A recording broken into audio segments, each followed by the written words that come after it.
Me llamo Eduardo Ramírez y nunca pensé que llegaría un día en el que me gritaran viejo tacaño, en mi propia mesa, en mi propia casa, delante de mis nietos.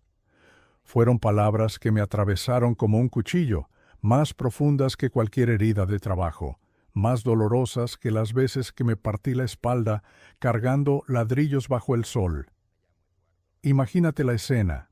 Yo, con 73 años encima, sentado en la cabecera como toda la vida, sirviendo un guiso que había preparado con cariño, y mi nuera, con los brazos cruzados, la voz áspera y la mirada fría, me lanzó esa frase como quien escupe algo que le molesta en la boca. Viejo tacaño, repitió, porque me negué a darles dinero para un capricho que ni siquiera era urgente. Y lo peor no fue solo la palabra, sino ver cómo mi propio hijo, Andrés, se quedó callado, bajó la cabeza y no dijo nada, como si estuviera de acuerdo con ella, como si yo de verdad fuera un avaro que se guardaba las monedas en el bolsillo. Escucha esta historia hasta el final y dime qué harías tú en mi lugar. Y cuéntame también desde qué ciudad me estás escuchando, porque necesito saber si allá donde vos vivís todavía se respeta a los viejos como antes. Para que entiendas por qué esas palabras me dolieron tanto, tengo que retroceder. Toda mi vida fui albañil. Llegué a este barrio siendo apenas un muchacho con la ropa rota y las manos llenas de callos. Mi padre me había enseñado desde chico que un hombre no se mide por lo que dice, sino por lo que hace con sus manos, y yo me lo tomé en serio. Con esas mismas manos levanté paredes, techos y casas ajenas, hasta que por fin logré levantar la mía, ladrillo por ladrillo, en un terreno que compré con años de ahorrar monedas en una lata escondida bajo la cama. Mercedes, mi mujer, que en paz descanse, me acompañó en cada paso. Ella lavaba ropa ajena en el barrio para sumar unos pesos y traía mate a la obra, cuando yo me quedaba de noche poniendo ladrillos bajo la luz de un foco colgado. Eduardo, me decía, esta casa va a ser el orgullo de nuestra familia. Y así fue, porque ahí criamos a Andrés, ahí pasamos las Navidades con luces colgando en la ventana, ahí cociné mi primer lechón al horno para los vecinos en Año Nuevo. Cuando Andrés era apenas un nene de 8 años, ya me alcanzaba las herramientas y me preguntaba cuándo estaría terminada la casa. Yo lo subía a mis hombros y le decía, «Cuando seas grande, hijo, esta casa va a ser tuya». Y lo cumplí, o al menos eso creí. Le di estudios, le pagué la universidad con el sudor de mi frente. Cada bolsa de cemento que cargué significaba un mes más de colegio privado. Cada ampolla en la mano era un libro más que él podía tener. Mercedes y yo nos privamos de todo, de estrenar ropa, de ir de vacaciones, de cambiar los muebles viejos. Yo comía pan duro con mate cocido en la obra para que a Andrés no le faltara nada. Y cuando se recibió de ingeniero, lloré como un niño en el patio de casa, orgulloso de haber cumplido mi misión como padre. Pero los años pasan y las cosas cambian. Andrés se casó con Patricia, una mujer que nunca me aceptó del todo, aunque al principio lo disimulaba con sonrisas corteses. De a poco, esas visitas de domingo fueron haciéndose cada vez más cortas. Al principio llegaban temprano, se quedaban hasta la tarde. Después empezaron a venir al mediodía y a irse antes de las 3, hasta que un día ya no venían, o venían solo en cumpleaños y fiestas. Yo preparaba asados enteros con chorizos, ensaladas frescas y pan casero, y sobraba la mitad porque se iban rápido o directamente no venían. Y cuando les hacía regalos a mis nietos, un caballito de madera, un avioncito tallado, ropa que elegía con cuidado, Patricia encontraba la forma de hacerme sentir que estaba de más. «Ay, Eduardo, no tenías que gastar», me decía con una sonrisa torcida, como quien reprocha más que agradece. Yo seguí en silencio. Nunca me gustó discutir. pero la realidad es que mientras ellos pensaban que yo era un viejo que apenas sobrevivía con la jubilación, yo seguía poniendo el hombro sin decir nada. Lo hice por ellos, por mis nietos.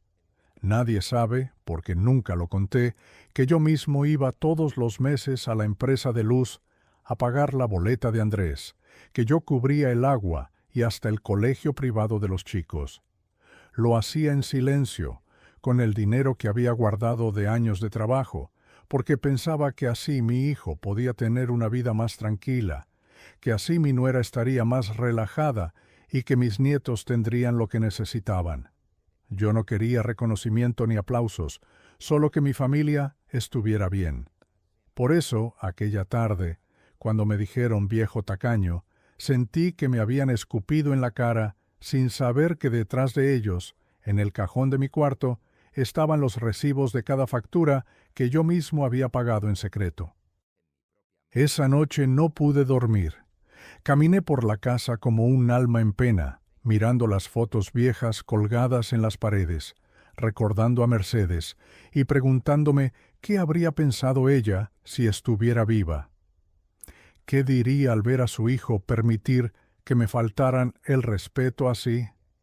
Yo miraba mis manos temblorosas, ya gastadas por los años, y me preguntaba si valía la pena haber cargado tanto ladrillo, haber trabajado como un animal para terminar siendo tratado como un estorbo.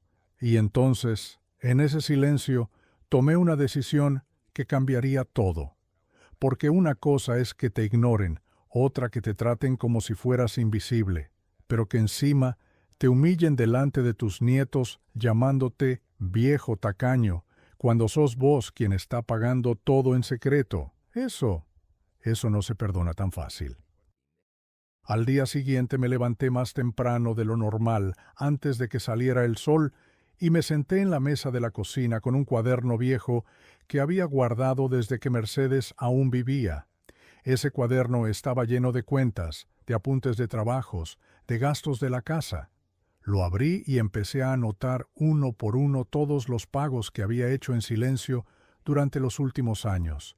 La luz, el agua, el gas, las mensualidades del colegio de los chicos, incluso las veces que había puesto plata de mi bolsillo para tapar agujeros cuando Andrés se atrasaba con la hipoteca.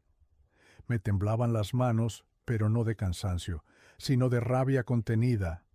¿Cómo podían llamarme viejo tacaño cuando era yo quien había sostenido su casa en pie sin que ellos se enteraran? Sentí un fuego en el pecho, un fuego que hacía mucho no sentía, y supe que había llegado el momento de dejar de ser el abuelo callado que siempre ponía la otra mejilla. Esa tarde, cuando Andrés pasó a visitarme, lo miré diferente.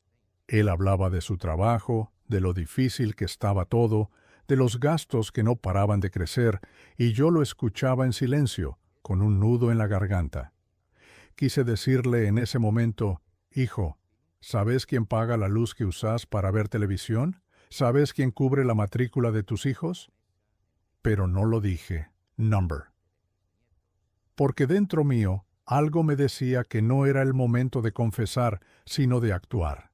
Entonces le sonreí como siempre, le serví un mate y lo dejé hablar. Y mientras lo escuchaba quejarse de lo caro que estaba todo, yo pensaba, mañana vas a entender lo que significa realmente caro, hijo. Esa misma noche guardé todos los recibos en una carpeta azul y la metí en el fondo del ropero, junto con algunos ahorros en efectivo que tenía guardados. Me miré al espejo del baño antes de acostarme, y vi a un viejo con el pelo blanco y la cara cansada, pero también vi a alguien que todavía tenía dignidad, alguien que podía dar un golpe en la mesa cuando era necesario. No me reconocía en ese reflejo de sumiso que había dejado pasar tantas humillaciones. Mercedes solía decirme, Eduardo, vos sos bueno, pero no dejes que se aprovechen de eso. Y en ese momento sentí que ella me hablaba desde algún lugar, recordándome que la bondad no significa dejarse pisotear. Pasaron unos días y yo cumplí mi decisión. El primero de cada mes solía levantarme, tomar el colectivo hasta el centro y pagar las cuentas de Andrés. Esta vez no lo hice. Me quedé en casa, cebando mate, mirando por la ventana cómo los chicos del barrio iban a la escuela con sus mochilas colgando. Fue extraño, como si una parte de mí se negara a soltar esa costumbre de años, pero me obligué. «Basta, Eduardo», me dije, «que se arreglen solos». Al principio me dio culpa, como si estuviera fallando a mis nietos, pero después entendí que ellos no tenían la culpa de nada. Lo que estaba haciendo no era contra ellos, sino contra el descaro de sus padres. La primera semana no pasó nada. Andrés seguía viniendo a verme de vez en cuando, siempre con prisas, siempre mirando el reloj. Pero a la segunda semana empecé a notar cambios. Una tarde me llamó por teléfono. «Papá, ¿vos no sabés si llegó la boleta de la luz a tu casa por error?». Le respondí tranquilo. «No, hijo, acá no llegó nada». Sentí un cosquilleo en el estómago, como cuando uno sabe que se avecina una tormenta y espera el primer trueno. 2 días después volvió a llamarme, esta vez con un tono menos amable. «Papá, nos cortaron el agua por falta de pago. Yo pensé que vos habías pasado a pagar como siempre». Guardé silencio unos segundos y después le dije: «Andrés, ya estoy viejo. No puedo hacerme cargo de todo. Esa es tu casa, hijo. Vos sos el que tiene que mantenerla». Del otro lado hubo un silencio largo, un silencio que valió más que 1000 palabras. Esa noche dormí como no dormía hacía años. No era felicidad, era alivio. Por primera vez sentí que estaba recuperando el control de mi propia vida, pero también sabía que lo que venía no iba a ser fácil.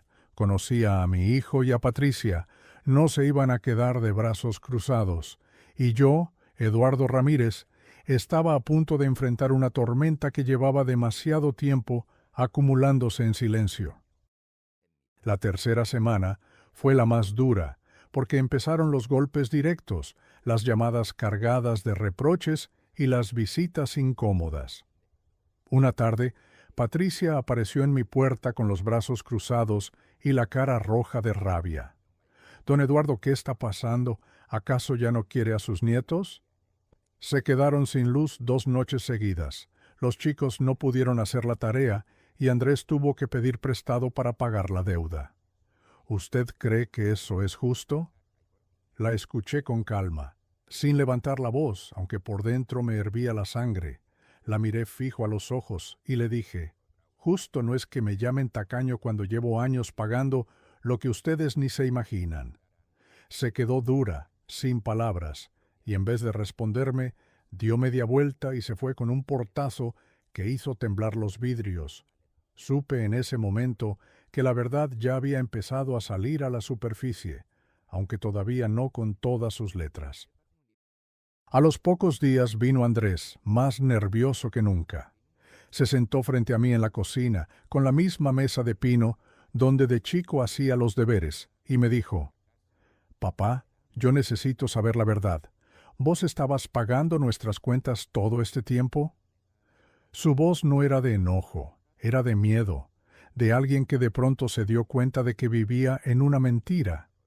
Yo respiré hondo y le contesté: «Sí, hijo, durante años fui yo el que sostuvo tu casa en silencio.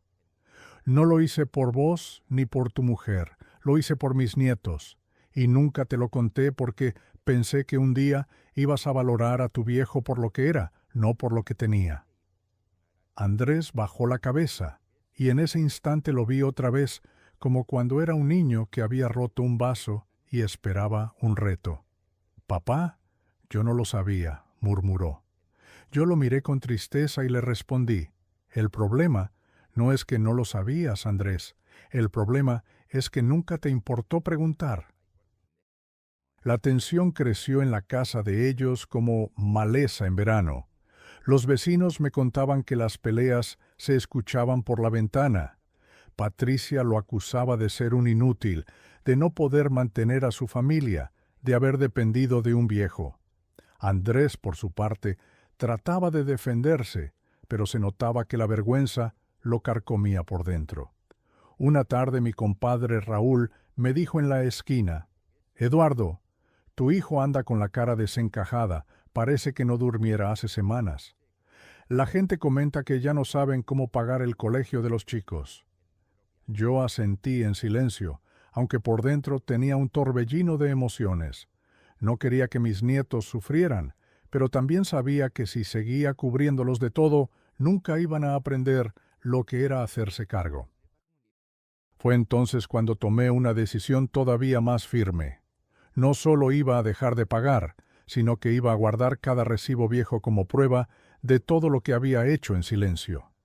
Una noche me quedé hasta tarde ordenando papeles, apilando boletas, doblando facturas, todo en carpetas con fechas prolijas.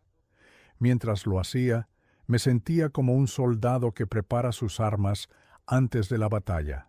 Sabía que tarde o temprano llegaría el momento de mostrárselas a todos, de ponerlas sobre la mesa y callar bocas con la verdad escrita en tinta.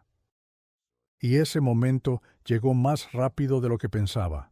Un domingo al mediodía, Andrés vino con Patricia y los chicos a almorzar. Ella apenas entró, empezó con indirectas. Qué lindo debe ser vivir sin responsabilidades, solo con una jubilación y ya. Me mordí la lengua, pero cuando en plena comida volvió a lanzarme el veneno, diciendo en voz alta que yo era un viejo inútil y avaro, no me contuve. Me levanté despacio, fui hasta el ropero y regresé con la carpeta azul. La puse sobre la mesa, la abrí y extendí los recibos frente a todos. ¿Ven esto?, les dije con voz firme. Esta es la plata que pagó el viejo tacaño durante años. Luz, agua, colegio, todo. ¿Saben quién mantuvo su casa? No fue Andrés ni Patricia, fue este viejo que ustedes desprecian. El silencio que siguió fue tan pesado que se podía cortar con cuchillo. Mis nietos miraban los papeles sin entender del todo, pero notaban la tensión. Patricia se quedó blanca, y Andrés, con los ojos llenos de lágrimas, apenas alcanzó a decir: «Papá, ¿por qué nunca me lo dijiste?». Yo lo miré fijo y contesté: «Porque esperaba el día en que vos lo descubrieras solo, hijo, pero parece que nunca hubiera llegado, y ahora es demasiado tarde». Después de ese almuerzo, la casa quedó dividida en dos silencios: el mío, sereno pero firme, y el de ellos, lleno de vergüenza y enojo contenido. Patricia no pudo tragarse el orgullo. Apenas terminó de ver los recibos, los empujó hacia un costado como si fueran basura y dijo con esa voz filosa que me hacía acordar a una sierra oxidada: «Bueno, si tanto pagó, entonces ahora que siga pagando, ¿no? ¿O acaso ya se cansó?». Sus palabras me atravesaron como un rayo. No había ni un gesto de gratitud, ni un pedido de disculpas, ni siquiera un reconocimiento. Solo esa soberbia que no podía ocultar. Andrés, en cambio, no dijo nada. Se levantó de la mesa, salió al patio y se quedó mirando al suelo con las manos en los bolsillos. Lo vi de espaldas y me pareció otra persona, un extraño, alguien que ya no era el hijo que yo había criado entre ladrillos y sudor. Esa noche me quedé solo en mi casa, con el eco de esas palabras todavía resonando en mi cabeza. Caminé por la sala, toqué los muebles que había comprado con sacrificio, acaricié las fotos de Mercedes y de cuando Andrés era un niño, y sentí una mezcla de dolor y decisión. Me dije: «Eduardo, hasta acá llegaste. Ya cumpliste más de lo que tenías que cumplir. Ahora es momento de que ellos aprendan lo que significa vivir sin que les sostengan todo». Y entonces tomé la resolución que marcaría un antes y un después. No solo no volvería a pagarles ni una sola boleta, sino que me alejaría de su juego de desprecio. Ya no iba a explicar, ya no iba a justificar, ya no iba a dar nada más que mi silencio y mi distancia. Los días siguientes fueron un desfile de llamadas y visitas cargadas de desesperación. Primero fue Andrés, con un tono casi suplicante. «Papá, los chicos no pueden faltar al colegio. Ya nos atrasamos con la cuota. ¿Podés darnos una mano como antes?» Me mordí los labios, pero contesté con calma. «No, hijo, es tu responsabilidad. Yo ya hice bastante». Colgó sin despedirse. Al día siguiente fue Patricia la que vino, furiosa. ¿Qué pretende? ¿Que sus nietos pasen necesidades? ¿Que yo me parta la espalda trabajando doble turno porque usted decidió hacerse el digno? Y yo, que había escuchado durante años sus quejas y sus indirectas, simplemente respondí: «Prefiero que digas lo que quieras de mí, Patricia, pero no voy a dar ni un peso más. Si sos tan fuerte como decís, demóstralo». Sus ojos casi me fulminan en la puerta y se fue jurando que me iba a arrepentir. El barrio entero empezó a murmurar.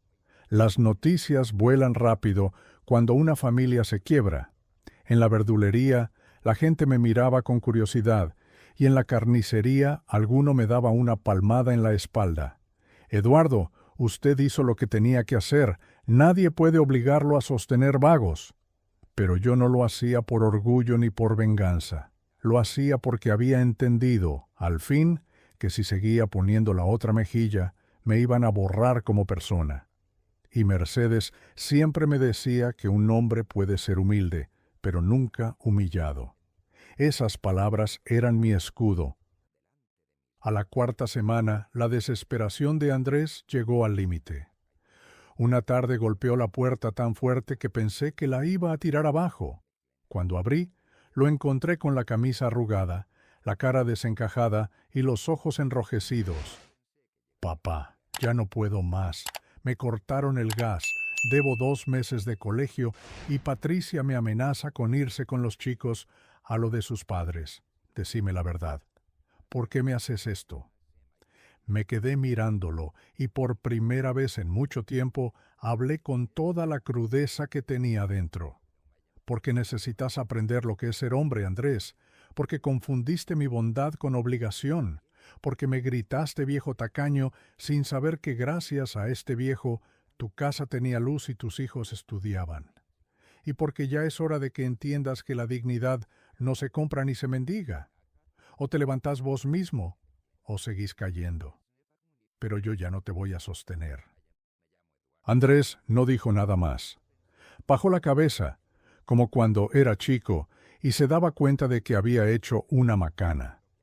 Pero esta vez no había abrazo ni palabra de consuelo, solo el silencio de un padre que ya no estaba dispuesto a sacrificar lo poco que le quedaba de vida para alguien que había olvidado el valor del respeto.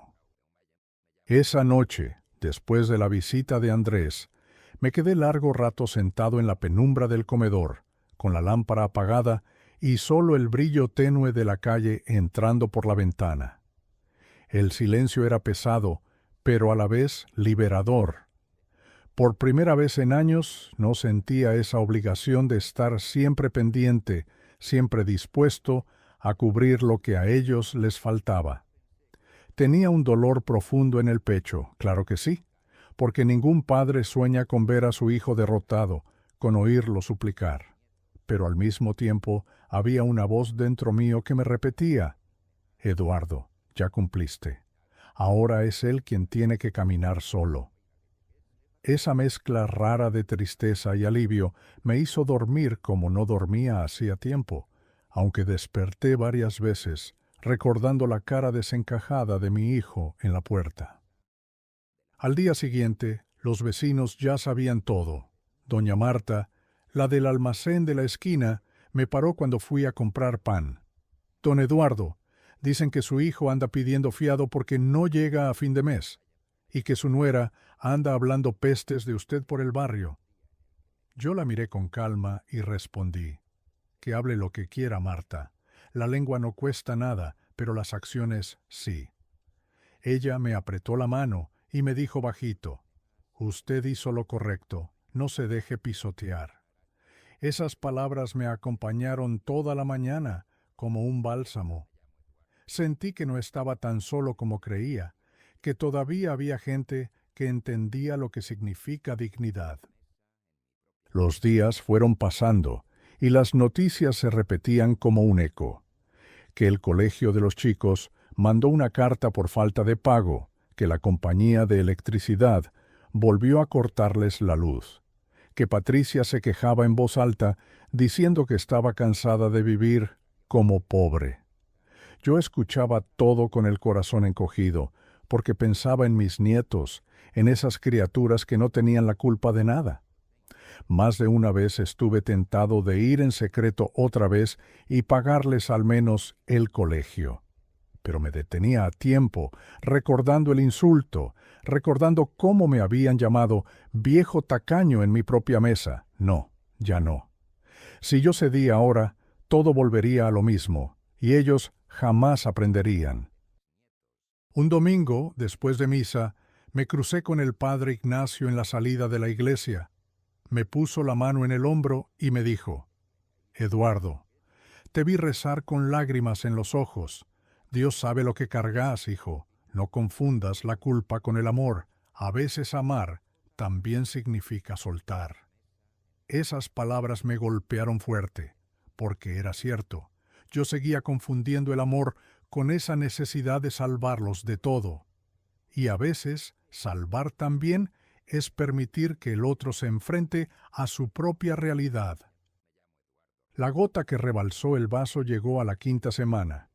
Una tarde, Patricia irrumpió en mi casa sin golpear, con los chicos detrás y la cara desencajada. «¿Está contento ahora?», me gritó. «¿Está feliz de vernos así? Nos quedamos sin agua caliente, sin plata para el súper, sin nada. Y todo porque usted decidió hacerse el digno. Viejo egoísta». Me dolió escuchar eso delante de mis nietos, que me miraban con ojos grandes, confundidos. Me acerqué despacio, me agaché para ponerme a la altura de ellos y les dije con voz suave: «Nietos, el abuelo no es egoísta. El abuelo solo quiere que aprendan a respetarlo. Un día lo van a entender». Patricia bufó, dio media vuelta y salió arrastrando a los chicos de la mano sin dejarme despedirme. Yo me quedé en la puerta, con las piernas temblando, pero con la frente en alto, porque sabía que estaba librando la batalla más difícil de mi vida, la de no ceder al chantaje emocional y recuperar mi lugar como hombre y como padre. Los días siguientes se hicieron eternos, porque el silencio de Andrés era más pesado que sus reproches.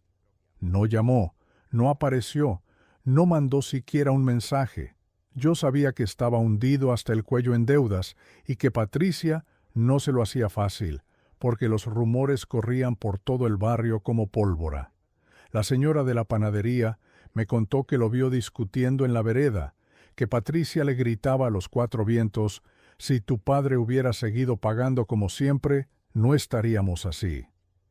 Imagínate lo que es escuchar que tu nuera te culpa por no mantenerlos, como si fuera mi deber eterno. Yo, que toda la vida me maté trabajando para que mi familia no pasara hambre, ahora era el culpable de sus desgracias por haber dejado de sostenerlos. Una tarde me encontré con Raúl, mi compadre de toda la vida, en la plaza. Se sentó conmigo en el banco, prendió un cigarrillo y me dijo: «Eduardo, no aflojes. Si volvés a pagarles ahora, te van a usar hasta el último aliento. Vos ya diste demasiado». Yo lo escuchaba y asentía, aunque por dentro tenía un nudo en la garganta, porque lo que más me dolía no eran las deudas de ellos, sino imaginar a mis nietos bañándose con agua fría o quedándose a oscuras para hacer la tarea.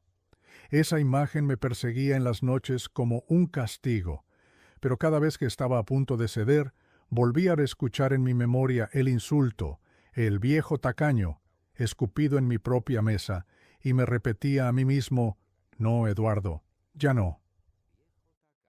Una semana después, Andrés apareció en mi casa. No venía solo, traía a los chicos de la mano, tenía la barba crecida, la camisa arrugada y los ojos hundidos. Me saludó sin levantar la mirada y lo sentó en la mesa de la cocina. Papá, me dijo, ellos querían verte. Los nenes corrieron a abrazarme, y yo los alcé con fuerza, sintiendo que en esos brazos pequeños todavía había un poco de luz en medio de tanta sombra. Estuvimos un rato jugando, riendo, y por un momento la casa volvió a llenarse de vida. Pero después Andrés me pidió hablar a solas. Los chicos se fueron al patio y él, con voz baja, me dijo, «Papá, estoy quebrado, no tengo cómo salir adelante. Si no nos ayudas, Patricia se va con los nenes a lo de sus padres. Y yo me quedo sin nada». Lo miré largo rato. Tenía delante mío al mismo muchacho que de niño me preguntaba, «¿Cuándo va a estar lista la casa, papá?». Pero ahora era un hombre derrotado, con la dignidad hecha trizas.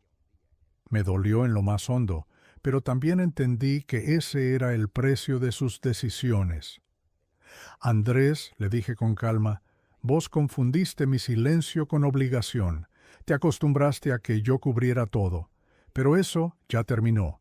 Si Patricia quiere irse, que se vaya. Si querés luchar por tus hijos, hacelo como hombre. Yo ya no voy a ser la billetera de nadie». Sus ojos se llenaron de lágrimas, pero no lloró. Simplemente se levantó, me dio la espalda y se fue con los chicos, sin despedirse. Esa noche, mientras miraba el techo desde la cama, entendí que estaba llegando a un punto de no retorno. Andrés había probado la dureza de la vida sin el sostén de su viejo, y Patricia estaba mostrando sus verdaderos colores.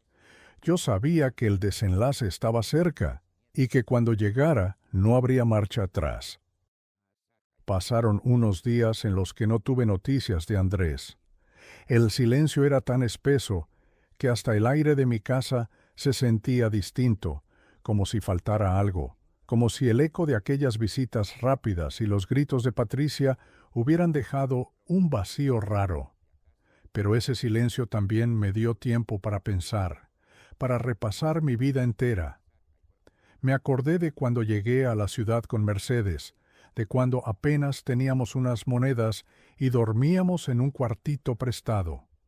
Me acordé de cómo ella me esperaba con un guiso calentito, aunque no alcanzara para los dos, y de cómo yo le decía, «Come vos, mujer, que yo ya estoy lleno».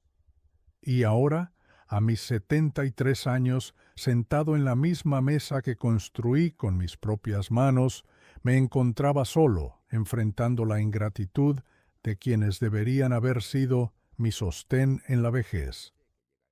Una tarde de lluvia, mientras el agua golpeaba fuerte contra las chapas del techo, escuché golpes en la puerta.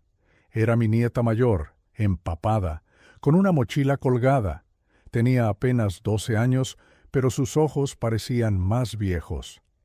«Abuelo, mamá me mandó a traerte esto», me dijo, extendiéndome un sobre arrugado. Lo abrí y adentro había una carta escrita de puño y letra de Patricia. Decía que si yo no ayudaba económicamente, iba a impedir que volviera a ver a mis nietos, que no iba a permitirme jugar al abuelo bueno mientras ellos pasaban necesidades. Sentí una punzada en el corazón. No era solo una amenaza, era un golpe bajo, un intento de comprar mi cariño con chantaje. Miré a mi nieta y le acaricié el pelo mojado.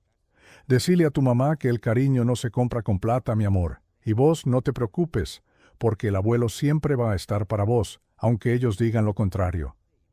La abracé fuerte antes de que se fuera corriendo bajo la lluvia, y mientras la veía alejarse, entendí que Patricia había cruzado una línea que no podía ignorar.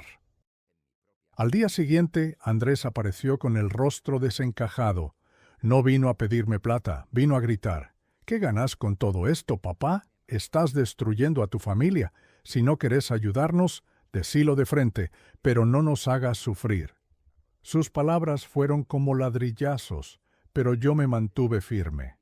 «La familia la destruyó tu silencio cuando dejaste que me llamaran viejo tacaño, Andrés. La familia se destruyó cuando confundiste respeto con conveniencia. Yo no estoy haciendo sufrir a nadie. Ustedes solos se buscaron esto». Él me miró como si no reconociera al hombre frente a él, como si nunca hubiera visto a su padre hablar con tanta dureza. Y quizás era cierto. Por años me callé, por años acepté humillaciones en silencio, pero esa versión mansa de mí había quedado enterrada. Los días siguientes fueron una guerra fría. Patricia no volvió a pisar mi casa, pero enviaba mensajes a través de Andrés, cada vez más envenenados, y él, atrapado entre su orgullo y su necesidad, se fue hundiendo cada vez más. Los vecinos lo notaban, se comentaba en la carnicería, en la iglesia, en cada esquina del barrio. Todos sabían que la relación estaba quebrada. Y yo, en mi soledad, me preguntaba cada noche qué era peor: haber perdido a mi hijo por decir basta, o haberme perdido a mí mismo si seguía soportando todo en silencio. Una mañana, mientras barría la vereda, me crucé con don Ernesto, un viejo amigo de la obra. Me miró serio y me dijo: «Eduardo, no confundas el amor con la obligación. Si ellos no valoraron lo que hiciste, no van a valorar lo que hagas ahora. Lo único que te queda es tu dignidad. Y eso, hermano, no tiene precio». Me quedé parado con la escoba en la mano, mirando cómo se iba caminando despacio, y en ese momento comprendí que estaba en el centro de la tormenta y que pronto iba a llegar el momento decisivo. Algo dentro mío me decía que lo peor aún no había pasado, pero también que lo que venía iba a ser la lección más grande de todas. Una semana más tarde, la tormenta que yo presentía estalló. Era un sábado por la tarde y yo estaba sentado en el patio, tomando mate con pan casero, cuando escuché otra vez los pasos apresurados de Andrés en la vereda. Entró sin golpear, con la camisa empapada de sudor y los ojos rojos. Se sentó frente a mí y antes de decir una palabra, rompió a llorar. No eran lágrimas discretas, eran sollozos profundos, de esos que sacuden el cuerpo entero. «Papá, me equivoqué. No supe ver lo que hacías por nosotros. No supe defenderte de Patricia. No supe ser hijo ni padre. Y ahora lo perdí todo». Me quedé mirándolo en silencio, dejando que descargara años de orgullo roto, hasta que al fin levantó la cara y dijo lo que nunca pensé que escucharía: «Papá, necesito que me enseñes otra vez a empezar de cero, como vos hiciste tantas veces». Esas palabras me atravesaron. En ese instante vi al niño que había sido, al muchacho que me traía las herramientas en la obra, al joven que se colgaba de mis hombros preguntando cuándo estaría lista la casa. No era el mismo hombre que me había permitido ser humillado, no, era un hijo derrotado pidiendo volver a aprender desde abajo. Pero yo sabía que no bastaban las lágrimas para reparar los años de desprecio. «Andrés», le dije despacio, «vos me llamaste viejo tacaño en silencio cuando dejaste que tu mujer me faltara el respeto. Vos aceptaste que me vieran como un estorbo. Ahora venís a pedirme que te enseñe. Yo puedo mostrarte, pero no puedo vivir la vida por vos. Eso se terminó». Él bajó la cabeza, como esperando un castigo, y yo respiré hondo. El mate ya estaba frío en la mesa, pero ese silencio ardía más que cualquier hierba. Al rato me confesó lo que ya todos murmuraban en el barrio. Patricia lo había dejado. Se había ido con los chicos a la casa de sus padres, llevándose lo poco que quedaba en la heladera. Me dijo que no piensa criar a sus hijos con un hombre que depende de su viejo, murmuró. Sentí un golpe en el pecho, no por ella, sino por mis nietos, que iban a crecer en medio de esa grieta. Pero no me sorprendió. Desde hacía tiempo veía en sus ojos que solo estaba con mi hijo por conveniencia.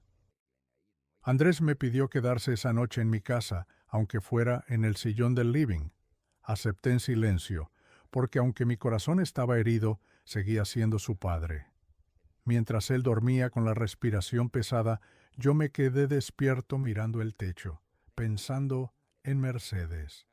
«Vieja», le susurré en la oscuridad, Mira lo que nos tocó vivir. Nuestro hijo tiene que aprender lo que nunca quisimos que aprendiera, lo que es caerse de verdad. Al amanecer, lo desperté temprano y lo llevé al galpón del fondo, donde todavía guardaba mis herramientas de albañil. Le puse en la mano una cuchara de albañil oxidada y le dije, ¿querés empezar de cero, Andrés? Entonces empezá con esto. Volvé a saber lo que pesa un ladrillo, lo que arde la espalda cuando el sol pega de frente. Solo así vas a entender lo que significa sostener un hogar. La plata no te va a devolver la dignidad, hijo. El trabajo, sí. Él me miró con lágrimas contenidas y asintió en silencio. En ese momento comprendí que recién empezaba la parte más dura de esta historia, porque la lección verdadera no era que yo había dejado de pagar, sino que él debía aprender a ser hombre sin esconderse detrás de su padre. Los primeros días fueron un golpe brutal para Andrés. No estaba acostumbrado a ensuciarse las manos ni a sentir el cuerpo rendido al final de la jornada. Yo lo vi con mis propios ojos, doblando la espalda bajo el sol del mediodía, apenas aguantando unas horas de mezcla y ladrillos. A la tarde se tiraba en un banco del patio, con la cara pálida y las manos llenas de ampollas. Lo miraba en silencio y me dolía, porque era mi hijo, pero también me daba cierta calma. Al fin estaba entendiendo lo que yo había vivido toda la vida. Más de una vez me dijo, con un hilo de voz, «Papá, no sé cómo hiciste esto durante 40 años». Y yo le respondía, «Porque tenía a tu madre esperándome con un plato de comida y a vos mirándome con orgullo». Eso me daba fuerzas.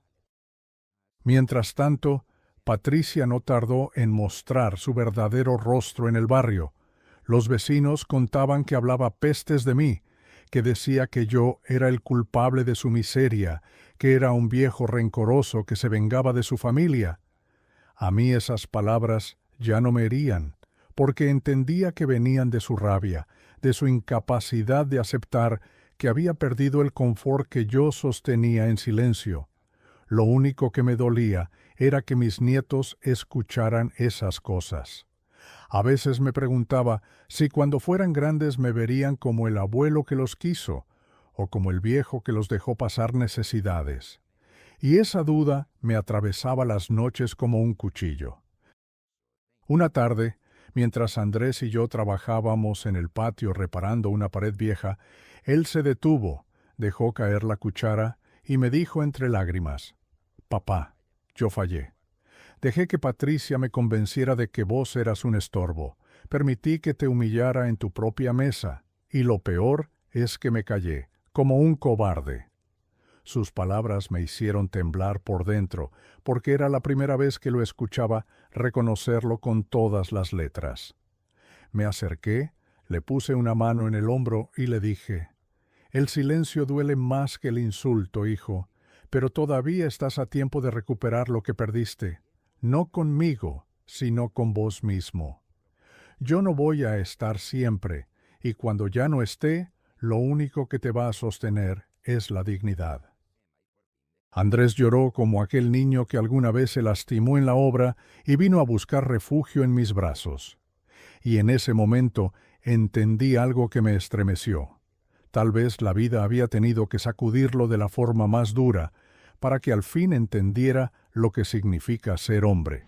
Pero aún quedaba lo más difícil, reconstruir la relación con sus propios hijos, esos que crecían en medio de la discordia y que necesitaban un padre presente, no un hombre derrotado. Esa noche, mientras cenábamos un guiso sencillo en la cocina, me atreví a decírselo. «Andrés, vos y Patricia podrán discutir lo que quieran, pero a tus hijos no los podés perder. Si querés demostrar que aprendiste, empezá por ellos. Porque un hombre no se mide por lo que gana, sino por cómo cuida a los suyos». Él me miró con los ojos hinchados de tanto llorar, pero asintió con firmeza. Y yo, en silencio, recé para que esas palabras no quedaran en el aire, porque lo que venía después iba a poner a prueba todo lo que decía haber aprendido. Con el correr de los meses, la vida de Andrés fue tomando un rumbo distinto. Empezó a trabajar en pequeñas changas de albañilería con algunos conocidos míos, aprendiendo lo que nunca quiso aprender en su juventud, que la vida no se sostiene con excusas, sino con esfuerzo. Yo lo veía llegar cansado, con la ropa manchada de cal, y aunque supe que al principio lo hacía a regañadientes, poco a poco en su mirada apareció algo que no veía hacía años: respeto. Ya no me pedía plata, ya no me venía con exigencias, sino que se sentaba conmigo al final del día, compartía un mate en silencio y hasta me agradecía por el simple hecho de acompañarlo. Era como si por fin entendiera quién era su padre y lo que yo había hecho por él toda la vida. Patricia, en cambio, nunca volvió. Se quedó en la casa de sus padres con los chicos, y con el resentimiento a cuestas. Yo lo lamento por mis nietos, porque ellos no tienen la culpa de nada, pero aprendí a aceptar que hay batallas que no dependen de uno. De todas maneras, encontré la forma de seguir presente. Cada tanto, cuando la situación lo permitía, Andrés me traía a los niños, y pasábamos la tarde juntos en el patio, como antes. Yo les contaba historias de Mercedes, les mostraba las herramientas viejas, les enseñaba a plantar tomates y a cuidar las gallinas. Ellos reían, corrían por el pasto y por un rato la casa volvía a ser hogar. Eso era lo único que me devolvía fuerzas, saber que, aunque su madre intentara llenarles la cabeza, ellos me reconocían como el abuelo que siempre estuvo. Un día, mi nieta mayor se me acercó con un dibujo en la mano. Había pintado una casa, un hombre con bastón y un sol enorme arriba. Abajo escribió torpemente: «Te quiero, abuelo». Lo guardé en mi bolsillo como si fuera un tesoro, porque en ese papel estaba la respuesta a todas mis dudas. No importa lo que digan los grandes, los niños siempre ven la verdad en lo más profundo. Y yo supe en ese instante que mi herencia más grande no eran los recibos, ni los sacrificios, ni siquiera la casa que había levantado con mis manos. Mi verdadera herencia eran esos valores que empezaban a germinar en el corazón de mis nietos. Hoy, a mis 74 años, vivo tranquilo. Sigo siendo un viejo con manos gastadas, pero también un hombre que aprendió a poner límites. Ya no cargo con culpas que no me corresponden. Entendí que la dignidad vale más que cualquier moneda y que nunca es tarde para recuperar lo que parecía perdido. Mi hijo, poco a poco, empieza a reconstruirse y yo lo acompaño a la distancia justa, sin soltarlo del todo, pero tampoco cargando con lo que no me pertenece. La vida me enseñó que uno puede ser padre toda la vida, pero no sostén eterno. Y mientras escribo estas palabras, sentado frente a la ventana con el sol entrando despacito, me hago una pregunta que me ronda en la cabeza desde hace tiempo. ¿Qué es lo que realmente sostiene a una familia, el dinero o el respeto?